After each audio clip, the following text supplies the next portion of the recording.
Hello and welcome to the program. It is the first Sunday of November. For many, this is the time of year that we start gearing up for the holidays, with Thanksgiving just 25 days away. And then, of course, Christmas. It's the time of year when we start making plans to spend time with our families. And today, our focus is going to be on family. Not the family you are born into, but the family that you create. The month of November is National Adoption Awareness Month, and even though all adoption-related issues are very important, the focus of this month really is the adoption of children currently in the foster care system. Joining me for this segment of the program is someone who knows a lot about the children in our foster care system here in North Texas.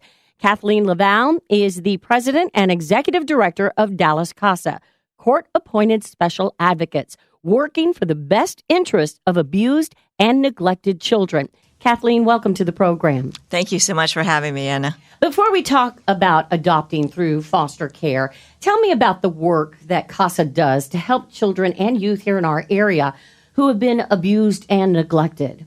Sure. So Dallas CASA stands for Court-Appointed Special Advocates. We're appointed by our judges who handle CPS, child welfare cases, and we come in and we make a connection with the child and all the adults in the child's life, and most importantly, make recommendations to our judges based on what we observe of the circumstances of the child. So we might, for example, recommend that certain therapy be started, or that certain educational assessment take place, or there may be medical needs that we would recommend be met. So we really are there to be the eyes and ears for our judges so that they have a very clear and very detailed picture of the circumstances of each child who's living in foster care. We have the legal system. We have law enforcement. We have child protective services. There's even children's advocacy centers around the Metroplex. Why is it important to have court-appointed special advocates, CASA? So the system is really set up to incorporate change. And unfortunately, with that change also comes uncertainty. And so what the CASA volunteer and staff bring is a consistency. And so we are appointed very early in the case, really at the first instance that the judge is presented with the affidavits to justify the removal of the child. And at that point, we're appointed, and we will stay on that case for as long as it remains open. And so that could be a child growing up in foster care, aging out at 18, or even asking for extended foster care from our courts and staying in foster care till 21. So it's that consistency of being able to be that adult who's reliable, who shows up when they say they will. That's really, I think, what is so unique to the CASA program. So that on the CPS side, for example, you may start out with an investigation caseworker. You may go to a family-based safety services caseworker, then into conservatorship. There may be a kinship caseworker if you're with a relative or a friend of the family. And then if you're adoption eligible, you may go to an adoption caseworker. So there are just all these wonderful, very specialized resources available, but you can hear that what we're talking about, apart from turnover, just normal turnover of caseworkers, the process itself incorporates quite a bit of transition. With the turnover with the CPS worker, for example, if the CPS worker leaves that job, then that child is going to have another caseworker. But when it comes to a court-appointed special advocate, that volunteer is with them every step of the way, helping them navigate the system. That's absolutely right. They were once referred to as the lifeline, and I think it really is kind of that image of will be by that child's side throughout the process and be the one that they recognize. So many of our children move from foster care placement to foster care placement. They're changing schools. They're frequently placed out of our community. We have over 40% are placed outside Dallas County, and so that makes it very difficult for family who may not be able to take placement. They may not be able to take custody of the child, but they certainly would be part of their lives and would visit if they were just closer in our community. Why is it important for you to promote CASA during National Adoption Awareness Month, Kathleen? Because I think that we all identify with and have such compassion for our children who have been victims of abuse and neglect and are living outside their home. And so I think it's important to let everyone know that there are many ways to be helpful. There are very many ways to be supportive. Not all of us can be foster parents. We have some wonderful foster parents. And so, part of this month is also promoting the opportunity to foster and adopt. But for those of us who are not in a position to foster, you can be a CASA volunteer. And that is just such a meaningful way to be part of a child's life and to see the kind of impact you can have. It's really a volunteer opportunity that I think is very different and in terms of impact and just the substance of what you're doing, and being able to see how sometimes something very small, you may think it's very small, can make a tremendous difference in a child's life. You may be the one who is able to go and get that, certified birth certificate so that the child whose uncle can take, in his niece or nephew, but can't get them into daycare or to preschool because they don't have the right documents. Yeah. So we may be the ones who come and just make things easier and help things to happen more quickly so that our children get the benefit sooner. And if somebody wants information about becoming a volunteer, court-appointed special advocate, they can go to DallasCASA.org. Who can become a volunteer with Dallas CASA? I love it when I'm asked that question because frequently the public will think that you need to be an attorney or you need to be a social worker, have some kind of background. Special training. Some kind of special training, and you absolutely do not. What our volunteers have in common is a passion for children and a dedication to children. And so you have to be 21. So that's the first requirement. And then we do put you through a very thorough criminal background check. We check for CPS history. We do reference checks. We do everything you would want us to do for individuals who are going to have contact with our kids. How big is the need for the volunteers? Well, the need is tremendous. And we have had such a strong response from the community. So I have to start out just by expressing gratitude. I mean, we had 1,400 volunteer advocates actively serving cases last year, and we're really on pace this year to be closer to 1,600. And so we are now serving more than 9 out of 10 of all Dallas County children who are in the foster care system, which we are very humbled by and recognize that it's the generosity of this community stepping forward to volunteer. But we always need more volunteers. We have staff today who are what we call direct serving a child because we don't have a volunteer to bring into that child's life. So it is a year-round need. We offer classes about 10 or 11 times a year. There are 8 sessions, and we also have an information session once a week. It alternates between Thursdays at 6 o'clock and Fridays at noon. And you just come in and hear about the opportunity, see if it's a good fit, have all of your questions answered. We almost always have a volunteer advocate there as well as staff, so that you can ask them, how much time does it really take? How do you deal with the emotions? And I love the responses that our volunteers have. So how much time does it take if someone makes a commitment, is listening right now and says, my heart is feeling that I am feeling the need that I want to learn more about this. And you can find out more at DallasCASA.org. So I have a heart for service. I want to become a court-appointed special advocate. How big is that time commitment? It's a serious commitment, and we always err on the side of overstating what it is so that there are no surprises. Initially, when you're just becoming familiar with the case and you're reading the CPS file at their offices and you're doing time-consuming investigation and connecting with the adults in the child's life, it can take 20 hours a month. For that first month. What you'll hear from most advocates is that in the normal months, it's more like 10, could get up to 15 if you're, for example, approaching adoption or looking at a monitored return, so the child could be reunified with family.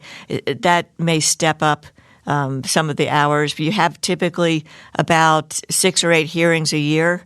And that first one happens pretty quickly. It's usually within 14 days.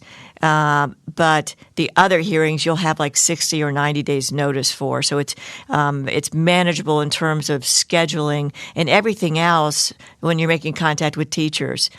For example, I mean, you can do that on your own time, your own schedule. A lot of it's emailing, texting, phone calls. It's really those court hearings that are more kind of hardwired into the calendar. But like I said, you typically have quite a bit of notice before those happen. And the majority of your volunteers, they have full-time jobs. Oh, absolutely. So I mean, it's over 80% are full-time employed. Many others are part-time employed, and so it definitely is manageable within a work schedule. And what I'm so impressed by, Anna, is that our corporations, our North Texas employers, they are our biggest fans, and they are so proud of their employees who take on this important work. And so they are very encouraging about the time commitment, and so knowing that you have your work support for the work that you're doing as a volunteer, I think is absolutely critical. And we see that actually more and more every year. DallasCasa.org if you want more information. My guest once again for this segment of the program, Kathleen LaValle, the Executive Director and President of Dallas CASA, Court-Appointed Special Advocates. We're talking about the work that CASA does to help abused children here in our area. The month of November is National Adoption Awareness Month, and the focus is mainly on promoting adoption through the foster care system and making sure that the children in foster care can find loving homes. Find out more at CASA, about CASA at DallasCasa.org. So coming up the Saturday before Thanksgiving, it's National Adoption Day. This is very special, and it's going to be happening across the Metroplex with children who've been in foster care becoming permanent family members to those people who have made the commitment to that child. Tell me about National Adoption Day. It's a very special day. I often say it's my favorite day of the year. I've been going to National Adoption Day, for over 15 years, and bring Kleenex. It's always my advice to our families and our staff and our volunteers who are working during National Adoption Day. So what makes National Adoption Day different is that it's a Saturday, and the courthouse is completely committed and turned over to the joy of adoption. And it's all about the families and about the expanding families and the children who are getting new names, and along with teddy bears and other treats. But what's special about it is that it's not business as usual. So you're not sandwiching in an adoption hearing in between juvenile cases, or if you're over in George Allen and our family courts, it's not right after a divorce and right before a custody battle. So I mean, it's everything about the day is joyful. We have superheroes coming in, and the Capers for Kindness group is supplying 10 superheroes who always make the children smile. And we'll have balloon displays. Like I said, we'll have stuffed animals, and just everything about it is so uplifting, and it's really just a testament to how large the hearts are of our families who are adopting. We have special family portraits that are taken for the family to take home with them. And I think what would surprise those who aren't familiar with National Adoption Day is that it's not just that couple who's been trying to have kids for years and now they're building their family through adoption. More often, it's that family. It's already a family of 4, and they're adopting 2 more children, and it's just to see the generous spirit of these families, and they come out, and it has a little bit of a pep rally feel to it. Yes. We'll have families who will have all of the relatives will be in matching T-shirts, and so you'll be Cousin Anna, Yeah. and then it'll have Team Teddy on the back, and just to see how excited entire extended families, people traveling from all over to be part of this really special occasion. And what makes it even more special is that that all the families that are there on National Adoption Day have gone through what you've gone through, that they know the importance of what's going to happen, and when that judge declares that child your own.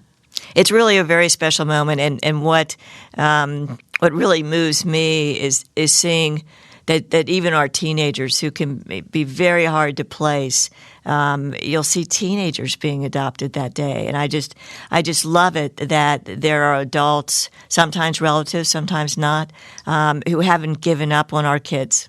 What do you hear from your court-appointed special advocates who have been through the process from the child being taken from their family and put into foster care and going through the system and then finally finding their forever home, a home that is going to be safe and secure for them?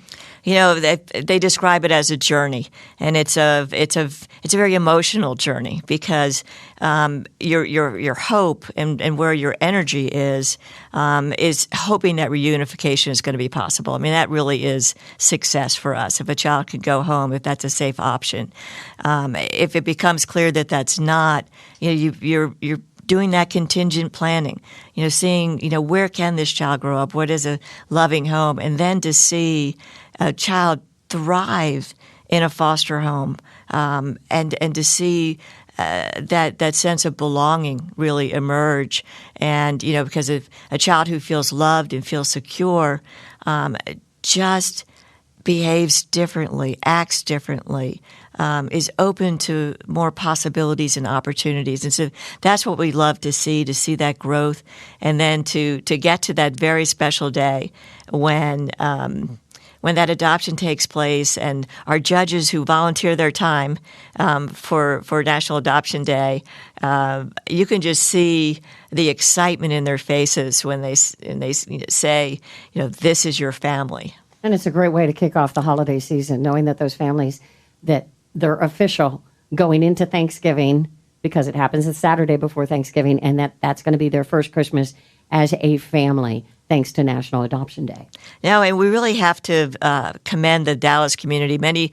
This is celebrated all over the country, but so many communities have moved to making it during a weekday, just easier on their government buildings. They want their Saturday off. That's right. And it really is a different feel when the whole courthouse is pulling in one direction, and it's such a positive direction. You touched on this earlier, Kathleen. For people who may be considering becoming a court-appointed special advocate, a Dallas CASA volunteer, that they may think, okay, I don't have the legal background. I don't have the social services background. I know you're going to give me training, and that the training is intense, and you're not going to make me fly solo, that I am going to have someone with CASA there along the way to help me through the legal system and what I need, give me what I need. But I don't know if I'm emotionally equipped to deal with what I'm going to find working with a child who's been abused or neglected. What do you hear from your court-appointed special advocates about that challenge? I think that's one of the most frequent questions we receive as folks are going through that discernment process to see whether they want to become a volunteer advocate. And what our advocates will say is that it's actually more difficult to know a child is suffering and is being impacted and to not do anything. There actually is a real positive power that comes from stepping up and making that commitment, coming off the sidelines. And I think it's important, too, that we know we're forward-looking. I mean, it's not about – we're not on the criminal side. Yeah. Okay, so we're really looking at the child's best interest and what can we do in terms of reunification or an alternative plan for this child's permanency, their stability. And so you're looking forward. And that's where I think you just would be touched by the way folks step up, the relatives who come and, they really thought they were out of the child rearing business, even grandparents, frequently grandparents. And they come in and they accept these children into their household, into their hearts, and give them that sense of security that they so desperately need.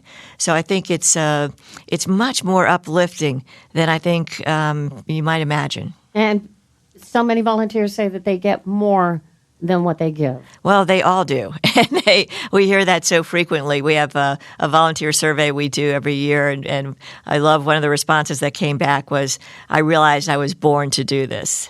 And I think, wow, to connect with that sense of purpose, We have volunteer advocates who've been doing this for over 20 years. I mean, it really has become part of the fiber of who they are.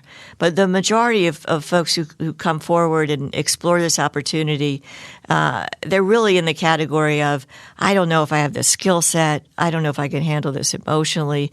And I love seeing their journey to realizing that, as you said, they're not alone. So you're paired with a professional program staff member who is, whether you do one case or you do a series of cases, it's going to be that same supervisor with you, and they are your coach. I mean, they are your support with you, doing all of those first things.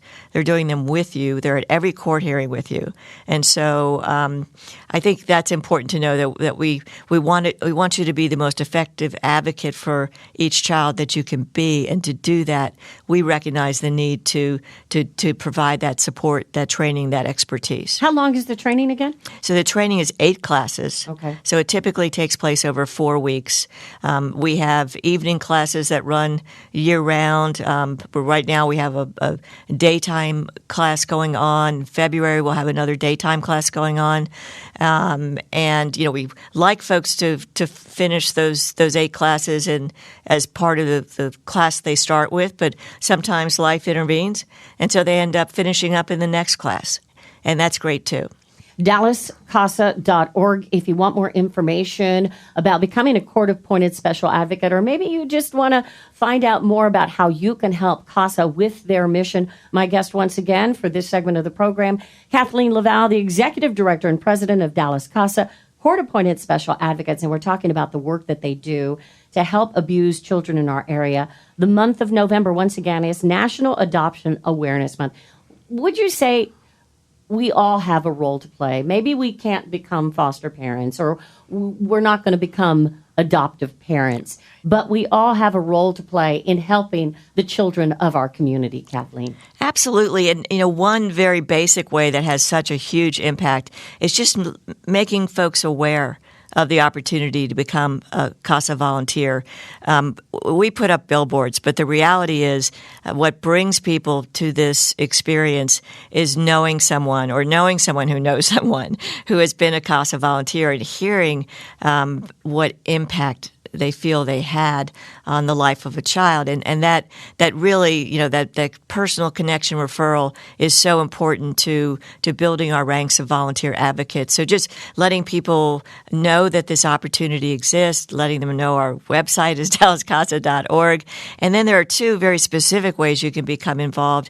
If you're 40 or under, we have an incredible young professionals group that is so energized and so passionate, and not all of them, probably not even half of them, are volunteer advocates, but they are raising awareness. Raising awareness. Funds. They're having fun at their Casablanca casino party coming up February 4th. And so there are lots of ways. And then the Children's Council is a broader auxiliary group, really open to anyone who has a heart for our mission and wants to come to our events or volunteer, help us when we do our holiday drive. Just lots of opportunities there. Several years ago, Kathleen, I know because you told me that there was a desperate need for volunteers. But as you said, now, thanks to the support of the community, 9 out of 10 children do have a court-appointed special advocate. But we would love to have it 10 out of 10. That and it's a group that has to be continually replenished. We have because we are so fortunate to have an equal distribution across age brackets, and so many programs that have volunteer opportunities like this, it's really like the 60 years and above that fill the ranks. Well, in Dallas, we have 30-year-olds doing this. We have, folks in their later 20s doing this, and so those 21 to 40 group, they're just more likely to move, to have their job responsibilities change, start having their own kids, and have less time, and so it's a supply of dedicated advocates that needs constant replenishing. There may be a misconception too that this is mostly for women. You need male volunteers because the male volunteer can relate to a child who's in foster care, a young man or a little boy. Absolutely, and we're lucky. It's kind of a phenomenon that's shared across nonprofit organizations and geographic boundaries, that there are more women who step into these volunteer roles.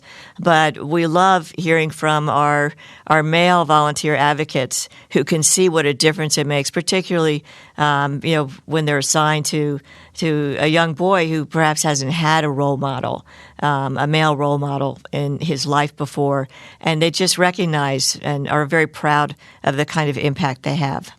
We talked about National Adoption Day, but coming up on November 14th at the Omni Dallas Hotel, it's the Champion of Children Award Dinner. Tell me about this very special event that raises awareness and raises funds for Dallas CASA. So this is our annual dinner where we recognize someone who has really stood up and showed us the meaning of putting our children first. And we are so excited this year. Dirk and Jessica Nowitzki are going to be our champions of children. They do so much for organizations that serve children and just have such an understated, graceful way of stepping up and helping children in our community. So we're so excited to be honoring them. And the award presentation will actually be made by Eric Johnson, our mayor, who is our honorary chair, along with his wife. So we're very excited about that. And our guest speaker, I don't think she's actually ever spoken in Dallas before. It's Judge Aquilina. She was the judge who presided over the sentencing of Dr. Nassar, the U.S. gymnastics scandal. The monster who molested so many young girls who were gymnasts. Including Simone Biles. And it's just every time you open the paper, you hear about another survivor of just a tragic episode. And so she was the one who allowed the victims to come in and give testimony, give victim statements. I think it went on for a week. They faced the perpetrator. They did, and the theme of the judge's presentation at Champion of Children is going to be giving a voice to victims and what that means for a child or a young adult's ability to rebuild and to be resilient. And you hear that so often, that having had the opportunity to kind of reclaim their that they were not at fault. That they were innocent and that they will, despite the horror, that they are going to make a statement with their lives and the strength that they show coming forward. I loved when Simone Biles, before a competition, said to the U.S. Gymnastics Organization, you had one job to do, and that was to protect us. And they didn't protect them when it came to Dr. Larry Nassar. And Simone Biles is an extraordinary figure, and she actually was in foster care, with and ultimately raised by her grandparents. And she's just been such a forceful spokesperson for our kids who are in foster care, and for adoption through foster care. That these children need homes. And if you feel in your heart that this is something that is calling to you, now is the time to step up. November, once again, National Adoption Awareness Month. And even though all issues pertaining to adoption are very, very important, and there are so many organizations here in North Texas doing remarkable work, making sure that families get their children, when we look at the children that are in foster care waiting for forever homes, that is where the need is right now. What is your main message during November for those people who may be considering adopting through the foster care system, Kathleen? I just reach out to anyone who has any inkling of a calling to be an adoptive parent, to check it out. And it's just an extraordinary way to build a family. And so my message to them is gratitude that they would be open to that experience. And to know that it's a lifelong gift to build your family through adoption, and just commend anyone who is giving that consideration. DallasCasa.org. You become a court-appointed special advocate. Become one of those people in the community helping to make sure that children here in North Texas are safe. CASA.org for any CASA in Texas, and DallasCasa.org for Dallas CASA. Thank you so much, Kathleen. Thank you.